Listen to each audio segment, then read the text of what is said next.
Now for the EFD Group, Mr Farage. Thank you. Well, even by the standards of this place, today's atmosphere has been leaden. You know, a great global political leader, Mr Barroso, comes along, and out of 750 members, 44 people turn up to listen. Why is that? Well, I've noticed something. I've been here 15 years, but in the last 5 years, something really big has changed. The European dream is crumbling, absolutely crumbling.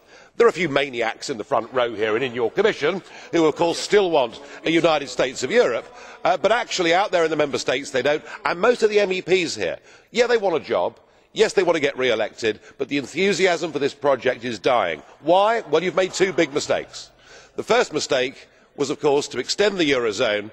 It would have been OK had it been just Germany and a few northern European countries, but to bring the Mediterranean in to the Eurozone has been a disaster.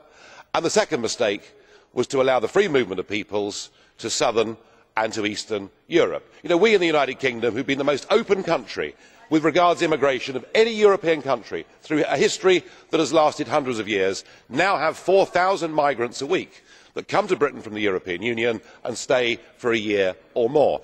And these are the two realities that have hit home to people. The EU doesn't work economically, and open door migration is fundamentally changing societies in ways that people don't want. And to listen to the economics, Mr Barroso, you talked today about the possibility of an industrial renaissance in Europe, which sounded good.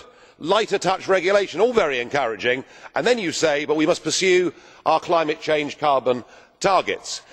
The Americans have gone for shale gas and reduced energy prices. The Chinese are digging up coal in quantities we can't fathom and building just their 2 coal-fired power stations every week. This policy of economic unilateralism on climate change, that's what's destroying jobs in Europe, and the electors are going to have a chance in 72 days' time to give their verdict. I suspect the next European Parliament will be very much more exciting than this one's been this morning. Frau McGuinness, bitte. Ms McGuinness.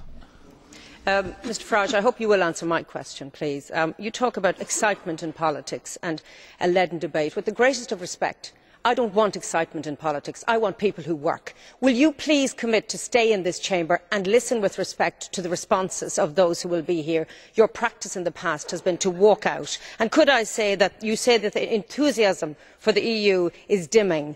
I think enthusiasm for UKIP is dimming. Well, had there been a proper question there, I might try to answer it. Euroscepticism is growing right across the European Union. Nobody here, not even the maniacs that believe in the project, would question that. It's coming in all shapes and forms. It's on the right, it's in the centre, and it's on the left.